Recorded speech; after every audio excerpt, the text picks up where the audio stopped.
Welcome to On the Go with AAUW, the American Association of University Women. I'm your host, Jennifer DeSano, Executive Director of the Osher Lifelong Learning Institute at George Mason University.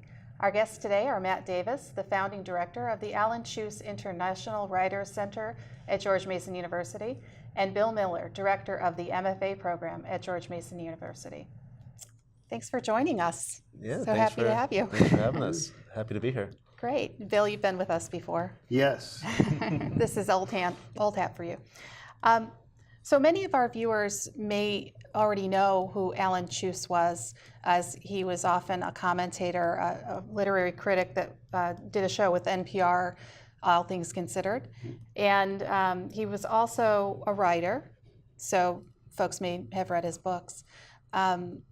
But he's also a teacher, and he worked at George Mason University, and he was a mentor to many people.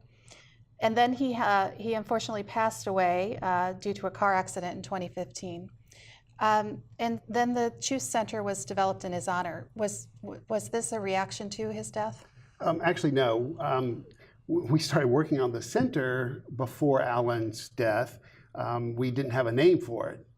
We were just sort of throwing around concepts. In fact, Alan, as one of the faculty members, and me as as the program director, he and I were frequently consulting and talking about things. And Alan was an international traveler, valued international travel. His father was a Russian immigrant, so he really liked the idea of the International Center. So then when he died, we said, let's name it after Alan. It just seemed to be a more fitting kind of a way of honoring him. And like I said, we didn't have a name for it. So the mission of the center, and how does it work? Yeah, so the Cheuse International Writers Center is a cultural diplomatic institution that celebrates the art of creative writing as a means of international dialogue, exchange, and understanding. And what that means is that we're doing three things primarily. We're sending out George Mason's Masters of Fine Arts students overseas for a portion of their summer where they can do some research and reporting on creative projects that they're working on. We are hosting international writers, both emerging and established, to campus, to the center for a residency where they can work on their own writing work, interact with the students and the faculty in the larger DC area literary community. And we're holding events around both DC and the Fairfax campus here at George Mason where we're sort of merging international relations and creative writing, where we're having events at embassies and for example, we've had an event with the Mexican Cultural Institute. We sort of pair great international writers with some of the international issues of the day. And that's really what the core of the center is. And I think one of the things we really want to strive for is to use writers and literature and art and culture to really be more empathetic, more tolerant of cultures across the world. And that's what Alan was all about. From what I understand, I didn't really know him all that well, and that's what we're hoping to do in his honor. And Alan was a writer of novels and essays. Can you tell us a little about his work and how it relates back to the center?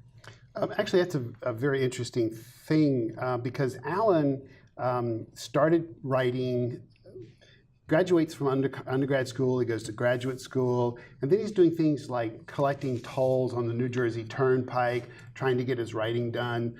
He was a substitute teacher, did some public school teaching, finally sells his first short story to nothing less than the New Yorker. And so he thinks, okay, I've got my writing career started. And he did. I mean, it just sort of took off from there. He was in his early 40s at that point. So, he was not wet behind the ears kind of as a writer. He went on to publish probably 12, 15 books, and he did a lot of different things. I have some of them. One of the last novels is here, and that's one of his books. But he also... Song of Slaves in the Desert. Yes. A novel of slavery and the Southern Wild. Right. He also did, this is a travel book that he did, essays as he traveled around. This is one of his early novels. This is a reprint of one of his early novels. So he did fiction, he did nonfiction, he did reviews, he did essays, he did travel pieces. And as a teacher, he even edited a workshop because he would go out every summer to Squaw Valley and do a writing workshop out there. And this was a craft book, as we call it, that he and someone else edited a series of articles by other writers. And he, in that kind of a case, he would sit down with his co-editor and say, so who's written anything? Who's good? Who's talking? Who's hot? Who's got good craft comments? Whose craft do we admire? And they'd solicit these essays, and then he'd put the book together, and then he'd find someone who would publish it. And they always did well. And that was the kind of approach Alan brought to the classroom. He would sit with students and he would say, first of all, write every day. Stay close to your work, find a time, write every day. And that was born of his going through a period where he wasn't able to write every day because he was taking tolls or he was, teaching or whatever. And he's like, nobody's going to do that writing if you don't sit there and do it. And his students, after he passed, were full of quotes. Alan told me this, and I got all these emails from people who said, who were repeating what Alan told them when he was their teacher or mentor. And he lived that life, at least in the last 10 years, when he was able to gain control of it. He was a very productive writer and was having one of the most, in his mid-70s, having one of the most successful stages in his career at the time of his accident out in California. So he believed in having some life experience in order to draw from to be able to write these books. And that is really what the center is trying to create opportunities for these students. And I know you have a couple of students that are going to be traveling internationally in order to gather information to enhance their writing. You want to tell us about those two students? Sure. So one of the things we're most proud of is to offer 2 fellowships to graduate students this year who are actually right now in Europe this summer doing research on creative projects. So we gave one fellowship to a novelist named Sam Ashworth. And Sam is in France right now. He's working on a novel called A Dissection. And the premise of the book is that there is a young woman in Pittsburgh who is dissecting the body of this middle-aged American chef who has passed away. And so Sam is in France learning and training how to be a chef so he can more adequately write about this character of his. Wow. And then the nonfiction student is a woman named Liesl Hamilton, and she is doing a really interesting project in Germany centered around cultural memory. Her grandmother was one of the millions of displaced people in Germany during World War II, and she used to tell her stories about that time when Liesl was young. And now as her grandmother has gotten older and has begun to lose a bit of her memory, she's going back to try to trace her grandmother's story and to look at what happens when cultural memory begins to fade. And so those are the kinds of projects that we really want to support and allow these students to go and do the necessary on-the-ground research. Both those stories are really intriguing. I'm curious to see how those are going to play out. Just to chime in. Yes, I do want to jump in. I'm sorry, because Sam came to see me and he said, so I've put in this grant application with the Cheuse Center, and so he said, and I know this guy who does autopsies. He'll let me in to watch. So he's also doing that. Oh. He went to the autopsy place, and he was going to be observing. But I had to write him a letter of support to say that yes, this guy is not nuts. He really is working on a novel. This really will be valuable research to the production of this novel. He's very invested. That's. I don't know if I'd probably just rely on my imagination. And the author who's writing on the Alzheimer's memory being lost and so many layers, the cultural memory lost and the actual memory lost. Yeah, that's exactly right. And I think, in addition to them going over and doing some research and reporting, we're having them do oral histories of the places that they are in. So for example, I'm a huge believer that the best way to sort of learn and know about a place is to go. And so they're going to be coming back with these stories and oral histories of the French and Germans and whoever else they meet while they're over there to sort of, ideally, as we grow and year after year, we'll have this great collection of not just excerpts from great creative works, but also oral histories of people from across the world that we can sort of, in about 5 years, maybe have an anthology of all these amazing people that our students have been able to meet and interview and learn about. And that will be very valuable for the students at George Mason as well as the wider community to be able to read those histories and get a better sense of who the people really are in those communities. Yeah. And you know this firsthand because you're a world traveler and a writer. I am, And you've had your experience in Mongolia. Do you want to tell us about that? Sure, yeah. So when I graduated from college, I joined the Peace Corps in Mongolia, and I was in a small town about 500 kilometers west of the capital city of Ulaanbaatar. And that was a life-changing experience for me. I mean, I think when you're young and you go overseas, it just really broadens your conception of the world and what you can do as an individual and just how closely knit the world actually is. And that has really deeply impacted not just myself and my professional life, but my writing as well. And my first book was about Mongolia, and my second book, which I'm working on now, it's a novel, and that's also partly set in Mongolia.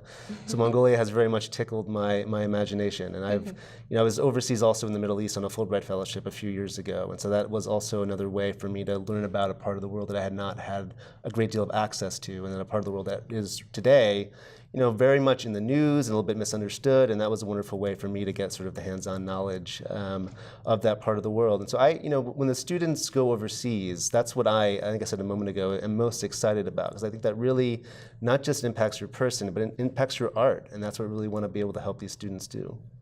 And I think we have a copy of your book here as well. Let me just show that since you're here and it's here. This is the title is When Things Get Dark.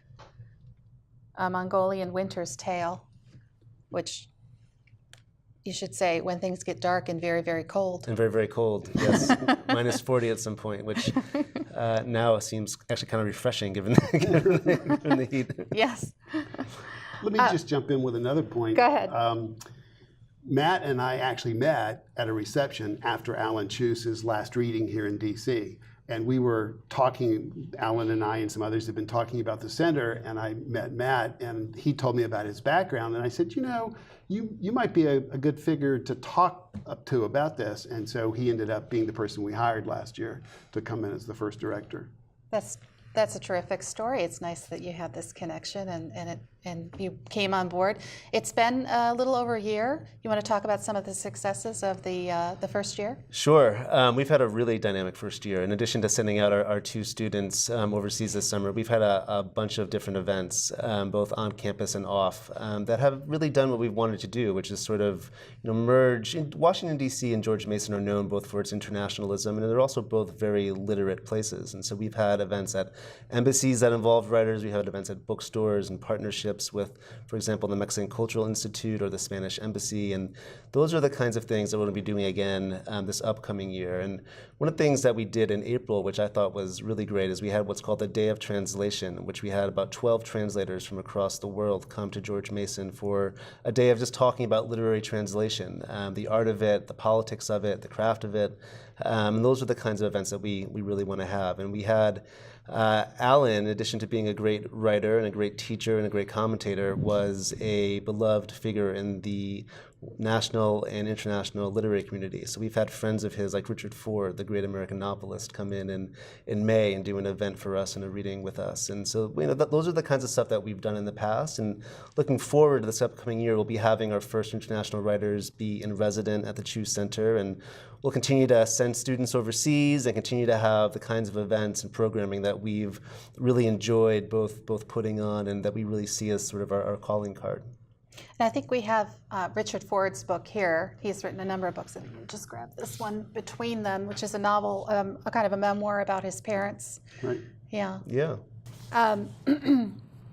So, how are the students selected that get to go to do these overseas fellowships? Yeah, so we asked for applications in February. They were due, I think, well, maybe in January. It was right after the winter break, and we had about 11 students apply for 2 spots. And the applications were, we asked them to sort of tell us what they wanted to research and why, and how we felt that this would impact their their professional and personal lives. And then myself and two administrators at George Mason got together and read the applications and sort of, in a sort of a rubric and a scale, decided who we thought were the best fits for this fellowship, and that's how we decided on them. And we sent out 2 this summer, and we're hoping to be able to send out another 1 or 2 next summer as well. Ideally, if we had enough money, we'd send everybody out, but we only, because we send out 2 this year, and hopefully that will increase as years go on.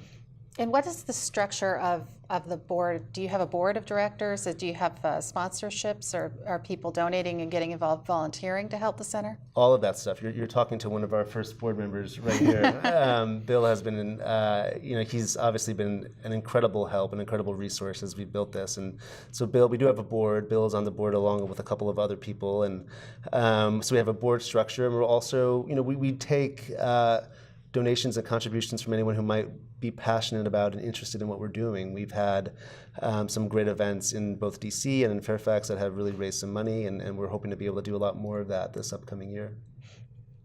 Very good.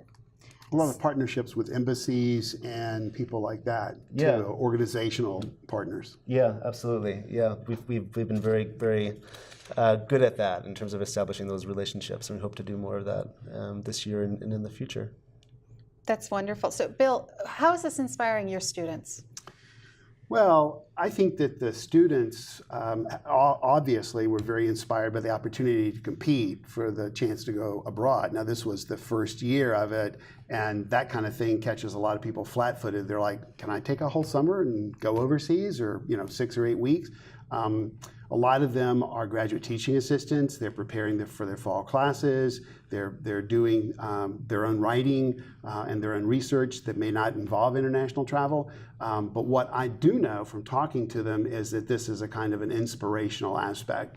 Our graduate program is 3 years long, too, and a lot of them may not have felt that they were ready this summer, but I suspect if we come back and tape a show next summer, we'll have far more than 11 that wanted to go. I mean, I just know that a lot of students, and we just also went through the recruiting process. We're bringing in our new class of students, and a lot of them, when they were interviewing with me or about the program, asking questions, what do we do? What separates us from other graduate writing programs? And one of them is the Cheuse Center, where they have this kind of opportunity to sit at the feet of someone who's an international writer who can bring them the stories and a perspective that's outside of the U.S., which I think is a very valuable, insightful kind of opportunity for them. But they also then can sit there and contemplate that and say, okay, now I want to go somewhere, and this is where I want to go, and how it connects with my writing. I think what we're going to see is that more and more students come to the Mason program because they have this kind of an opportunity, and this is an opportunity that is not exactly singular, but the way we structured it is singular. I mean, there are 2 other similar programs in the U.S., one in Iowa and one in Las Vegas. Yeah. But they don't do as much to send students out. Am I correct about that? Las Vegas does, but they don't have as many writers coming in, and Iowa has writers coming in, but not writers going out. So I think, as Bill said, we're unique in that we're doing both, and we aim to do both very, very, very well and very prominently in the years to come. And it was, hearing you speak about the impact on the students. We've had some students that were not awarded fellowships this year, but then reached out to Bill and said, this has inspired me. I want to do X, Y, and Z. Can you help me find ways to do that? And we've done that. There's been some students that have gone overseas just on their own with a little bit of help from the creative writing department to really do the kind of reporting and research and immersion kind of experience that the Cheuse Center wants to promote. And This aligns perfectly with the mission of George Mason University, and the administration must be very pleased as well with the connections that you're drawing in for opportunities for international exposure, Right. both coming and going. Right. And I would reiterate what Matt said, and that is that several students did come to me, and they didn't win. They weren't among the 2 that got to go, but they were like, I can put a piece of this together myself, but I need some help. And that was going to go to that. I think that's real indication of a vital interest among students. And writers today are looking outside the boundaries of self, and they're looking outside the boundaries of their own experiences in order to inform their writing and to elaborate on the themes, much as Alan did in his life and in his own work. I mean, one of his earliest books was a retracing of his father's. I'm not sure I brought that one in. Oh, the grandmothers? Yeah. Yes. No, that's about his that's actually based on his family stories as well. But there's a travel book, that one of his first books that he did, where he traced his father's immigration pathway out of Russia. Is this it though, The Fall Out of Heaven? It might be. Yes, it is. I'll hold that one up. Yeah. The Fall Out of Heaven, an autobiographical journey across Russia. Yeah. That was his. He basically followed his father's footsteps as his father left Russia and made his way to the U.S. eventually. And then he did his grandmother's stories. Yes. The Grandmother's Club. Do you know what this one's about? Yes, it's about a Jewish family and their neighbors and friends. It's a very close set novel that's really sort of told in the first person. I mean, here's Alan writing in the first person of a grandmother. And that voice, and it's great. I mean, I'd read it from you because he's got these great dialogue passages and stuff like that that just really sort of get there. And she's very concerned about her son and her grandson and what's happening to them in their lives and stuff. It's a powerful story. He talks about geographical travel. He talks about the emotional travel, family histories, Yes. travel through the emotions of family history, and then this one is this kind of a compilation of travel stories. Is this what this is? Yes, it is. A trance after breakfast. Yes. That was based on some traveling that he did with his wife and some essays that he wrote after sort of coming back and so it's done in repose, but with notes and observations made while they were traveling. I think there's one about San Diego at the border in this book, which I'm pretty familiar with. What about one of the missions of the center is to infuse the policy discussions of the DC region.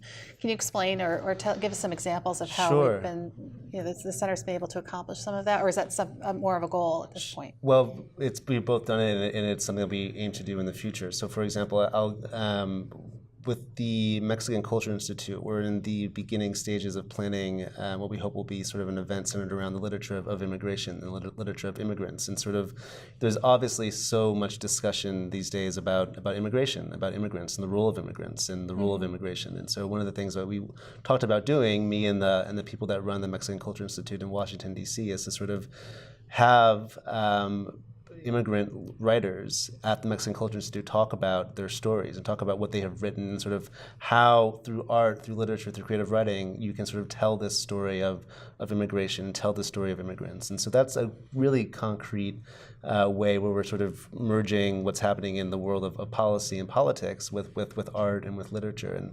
And we've done stuff like that this past year. Again, with the Mexican Culture Institute, we had a great event with this writer named Juan Pablo Villalobos, who he read a piece in Spanish addressed to President Trump about the wall that he was planning on building. And that's, again, it's hard when you're writing about literature. When you write creative writing or literature, oftentimes it does sort of interweave with the political and current events in many ways. Yeah. So, and I think we're hoping, one of my goals, since I lived in Syria and Jordan as a Fulbright Fellow, is to sort of bring over writers from the Middle East. I think it's important to hear those voices these days, and so much of what happens in that part of the world is consumed here in the United States. It's in our discussions about how to react, and if we can have voices from that part of the world, I think that'd go a long way to achieving our mission, and also to sort of give platform for these writers. And how are those students selected to come over here? Well, they're not students. They're more established and emerging international writers. So, for example, we have a Danish writer that's coming in the fall, and that writer is going to be funded in part by the Danish Arts Council. And that is, we're not structurally at the place where we're taking open applications from writers. We're sort of just deciding how we can best bring writers in through a means of foundational support and other sort of grant applications. That And these relationships you might have with the embassies That's too? exactly right. Okay. Yeah, that's exactly right. So I think in a couple of years, we'll be at a place where we can have open calls for applications and writers will be able to come in and we'll have enough, hopefully enough monetary support from our end that we can just sort of bring in the writers that we want to bring in. And we're very, I'm like I said a moment ago, I'm really interested in bringing in a Syrian writer. I mean, I think that from both my experiences and the voices that are being, the writers that are coming out of that country now, I think are very important to be heard. So that's one of the places that we're really trying to target to sort of bring writers in from. And will they have some teaching obligations at the university when they visit? Or will they just intermingle with the MFA students, or? Yeah, that's a great question. I mean, it'll be a mix of responsibilities. So they will not teach a formal class, but they will teach an informal class of their choosing that will be for about a week or so. But then they will also predominantly interact with the students. They'll have an office on campus where they can get their own writing done, where the students can sort of meet them, introduce themselves, have them be a part of the fabric of the MFA community, whether it's going to readings or parties or events or whatnot. And so that's really what we want to do, is sort of have them be just like any other kind of writer or faculty member or student that's part of the great George Mason MFA program, just not have them teach a specific class. It makes me think about the fact that a lot of our writers are also journalists as a profession, and then they'll be writing their novels on the side. Sometimes writers need a day job. That's right. So this experience of getting this exposures will probably help them as journalists as well in the future. Absolutely. Yeah. Giving them a broader base of understanding. Well, the center sounds fantastic, and people can get to learn more about it. Is it the Cheuse Center? CheuseCenter.gmu.edu. CheuseCenter.gmu.edu. And this has been terrific. Thanks so much for visiting with us. Thank you. It's always a good time to visit with you, Bill, and we'll be seeing you later on this month when we talk about fall for the book. Right. Matt, it's a pleasure. Jennifer, it was a great pleasure. Thank you for having us. Good to see you. Thanks. Thank you. And thank you for watching On the Go with AAUW.